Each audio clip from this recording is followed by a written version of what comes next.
Para el análisis de hoy vamos a clavarnos de lleno en una única fuente, pero vaya fuente. Es la transcripción de una entrevista intensísima con Ronald Bernard, un exbanquero holandés que asegura haber estado en la cima del sistema financiero global. Y nuestra misión es desentrañar su testimonio. Bernard nos pinta un mundo oculto que parece de película. Habla de manipulación financiera, de estructuras de poder secretas y de un lado tan oscuro que según él lo llevó al colapso. No es una historia fácil. Para nada. Y creo que es clave aclarar algo desde el inicio. Esta es la historia de un hombre. Es su perspectiva. Nuestro objetivo no es verificar su vida, sino examinar las estructuras que él describe, ¿no? Desde la visión de alguien que afirma haber estado adentro. Y presenta una visión del mundo que es fascinante y, la verdad, profundamente perturbadora. Totalmente. Arranquemos por el principio, entonces. ¿Cómo llega alguien a un mundo así? Él cuenta que no venía de la banca tradicional. Era más bien un emprendedor. Tenía varios negocios y se le daba bien hacer dinero. Y bueno, un agente de cambio de divisas vio esa ambición, le echó el ojo y le hizo una oferta para entrar, como él dice, a las grandes ligas. Pero la oferta venía con una advertencia muy clara. Según Bernard, las palabras fueron directas. Le dijeron, si no puedes poner tu conciencia en el congelador, y no a -1, sino a -100, ni siquiera lo intentes. La conciencia en el congelador. Esa metáfora es el eje de toda su historia. Y no habla de ser un tipo duro para los negocios. Esto es otra cosa. Es una desconexión moral deliberada y absoluta. Y lo interesante es cómo él lo justifica. Bernard explica que tuvo una infancia terrible. Describe su casa como una zona de guerra. Eso le generó un cinismo muy profundo hacia la humanidad. Así que para él, meter la conciencia en ese congelador, pues no le pareció un salto tan grande. Lo vio como un mecanismo de supervivencia que ya conocía, solo que ahora lo iba a aplicar a una escala global. Él se sentía preparado. Claro. Entonces, con la conciencia -100, ¿qué hacía exactamente? Él usa una palabra holandesa, katbanger, que sería algo como un testaferro, alguien que da la cara. Su trabajo era mover cantidades gigantescas de dinero para la élite a través de estructuras legales súper complejas. Y el objetivo, claro, era que todo pareciera legal y sobre todo que los verdaderos dueños de la plata fueran fantasmas, invisibles. Se vendía como un arquitecto del secreto financiero. ¿Sí? Aunque también es la forma en que él engrandece su propio rol, ¿no? Se pinta como una pieza clave. Uno podría decir que era un intermediario muy sofisticado, pero en su narrativa, él es el engranaje esencial. Y pone un ejemplo muy potente para ilustrar esto, el caso de los dólares iraquíes. Cierto, durante el embargo de los 90, se suponía que había un boicot total contra Irak. Pero Irak seguía vendiendo petróleo por debajo de la mesa, claro. Y ese dinero era todo en efectivo. Bernard describe escenas que parecen de película. Dice que lo llevaban a sótanos de bancos en Alemania y veía camiones blindados repletos de billetes. Su trabajo era procesar esa montaña de efectivo y volver a meterla en el sistema sin que nadie supiera de dónde venía. Y aquí es donde su testimonio se pone denso. Él asegura que a esos niveles, los enemigos que vemos en las noticias, los países que se pelean... Son socios comerciales en la sombra. Exacto. Él dice que las reglas, los embargos, todo eso es para el público. Es para mantener el teatro geopolítico. Pero que detrás del telón, dice, son todos amigos. Hacen negocios juntos. Un juego de apariencias. Pero ese juego tenía consecuencias muy reales. Y es aquí donde su congelador empieza a tener fallas. Cuenta un episodio específico sobre una operación para hundir la lira italiana. Un movimiento financiero que para ellos eran solo números en la pantalla, ¿no? Tal cual. Pero en el mundo real, esa devaluación provocó la quiebra de una empresa en Italia. Y el dueño se suicidó. Bernard cuenta que cuando la noticia llegó al piso de la bolsa, sus colegas empezaron a reír, a celebrar el éxito. Y él dice algo que te hiela la sangre. Yo me reí con ellos. Ese es el quiebre. Es aterrador. Lo que describe es una cultura de deshumanización total. La vida de una persona se convierte en daño colateral. O peor, en basura. El impacto de sus acciones es una abstracción. Y la risa en ese contexto es casi peor que la indiferencia. Es una celebración activa de la destrucción. Y a partir de aquí, la historia da un giro. de 180 grados.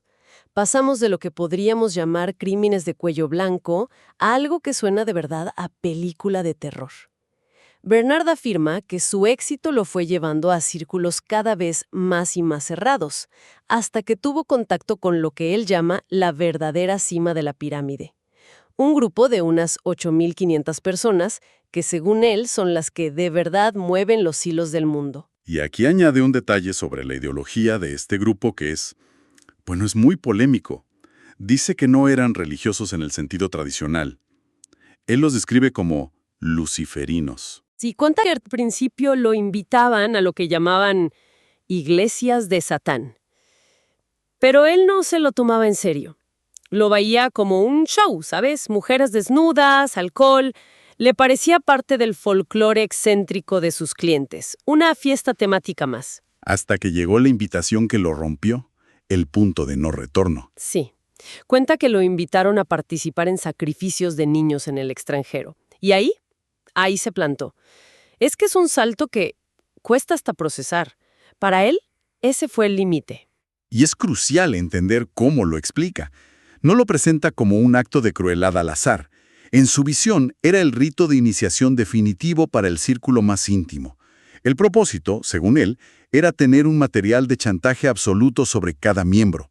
Si participabas, ya eras de ellos para siempre. No hay vuelta atrás. Ninguna. Y para él, ese fue el golpe que reventó el congelador. Su propio trauma de la infancia, esa zona de guerra de la que hablaba, volvió con todo. Y simplemente no pudo. Dijo que no. Y en la lógica de ese mundo que él describe, un no es una opción, es una traición. Te conviertes en un riesgo, sabes demasiado y acabas de demostrar que tienes un límite moral. Exacto. Se volvió poco fiable. Empezó a cometer errores, la presión se volvió insoportable y su cuerpo colapsó. Lo siguiente que recuerda es despertarse en terapia intensiva. Pero ni siquiera ahí termina la pesadilla. Él afirma que durante lo que llama su periodo de desmantelamiento, fue torturado. El objetivo, según él, era grabarle a fuego que debía guardar silencio para siempre.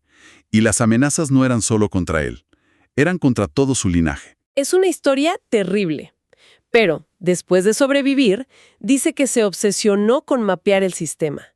Y de ahí sale esta estructura de poder que él dibuja, esta pirámide. Sí, es como si necesitara crear un organigrama para poder entenderlo. Y cuando ves ese mapa, lo primero que salta a la vista es que los gobiernos están casi al final de la lista.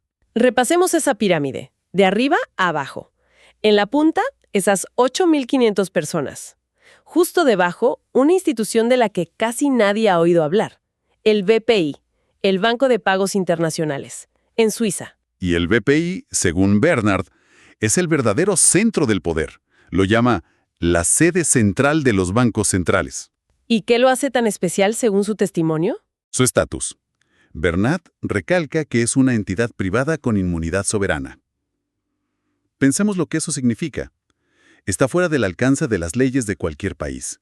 Tiene su propia policía y no paga impuestos. Lo pinta como una especie de Vaticano de las finanzas, un estado dentro de otro estado donde las reglas del mundo no aplican. Una afirmación potentísima. Debajo del BPI, él coloca al FMI y al Banco Mundial. Y dice que su función no es ayudar a los países, sino todo lo contrario. Su función, según Bernard, es entrampar a las naciones en deudas impagables. Una vez que un país está ahogado, se le obliga a entregar sus activos reales, sus recursos, sus empresas, su soberanía. La deuda como un arma. El siguiente nivel son los bancos centrales de cada país, como la Reserva Federal o el Banco Central Europeo. Después, los bancos comerciales que conocemos y las grandes corporaciones. Y solo ahí, casi en el fondo, aparecen los gobiernos. Él los llama directamente marionetas. Y en la base de todo, sosteniendo la pirámide entera, está la gente. La economía real, nuestro trabajo, los recursos del planeta. Ahí, dice Bernard, es donde reside todo el valor verdadero. Es un esquema brutalmente pesimista, ¿no? Básicamente dice que todo está diseñado para aspirar el valor de la base hacia la cima. Esa es la tesis central, que la economía que vivimos no es el sistema, es la granja de recursos para el sistema. Y él identifica dos mecanismos clave, dos aspiradoras de valor. El primero es el interés. Aquí se pone un poco técnico, pero la idea es simple. Él lo explica casi como un juego. Imagina que en todo el mundo solo hay 100 pesos, y el banco te los presta, pero te pide que devuelvas 110. La pregunta es, ¿de dónde salen esos 10 pesos extra? No existen. La única forma de conseguirlos es que alguien más pida otro préstamo, creando más dinero y, por tanto, más deuda. Es un juego de las sillas musicales donde, por diseño, alguien siempre tiene que quebrar, y el interés fluye constantemente de la base hacia la cima. Y el segundo mecanismo es la inflación. No la ve como algo que simplemente pasa. Para nada. Para él, es un robo deliberado. Cuando los bancos centrales crean más dinero de la nada, el valor del dinero que tenemos en el bolsillo o ahorrado disminuye. Lo que él quiere transmitir es eso. No es un accidente del sistema. Es la arquitectura del sistema. Está diseñado para funcionar así. Entonces, después de todo este recorrido, ¿qué nos queda? Hemos explorado un testimonio extremo, coherente en su propia lógica, pero muy, muy oscuro. Al final no importa si uno cree cada palabra al pie de la letra. Lo valioso del testimonio de Bernard es que funciona como una lupa. Nos obliga a mirar esas estructuras de poder que damos por sentadas, los bancos centrales, la deuda, y a preguntarnos, ¿cómo funcionan de verdad? ¿A quién benefician? Su historia, sea verdad o ficción, es una herramienta para empezar a hacer esas preguntas.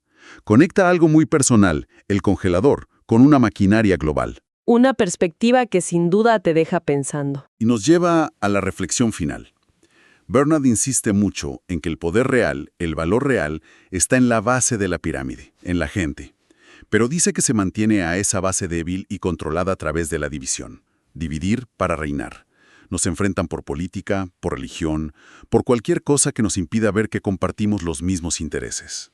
Entonces, el pensamiento final para reflexionar que se desprende de todo esto es el siguiente. Independientemente de la veracidad de los detalles sobre élites o rituales, ¿qué pasaría si la principal herramienta de control no fuera el dinero ni el poder militar, sino la promoción constante de la división y el miedo? ¿Y qué sucedería si la gente, la base de la pirámide, simplemente dejara de participar en ese juego de división?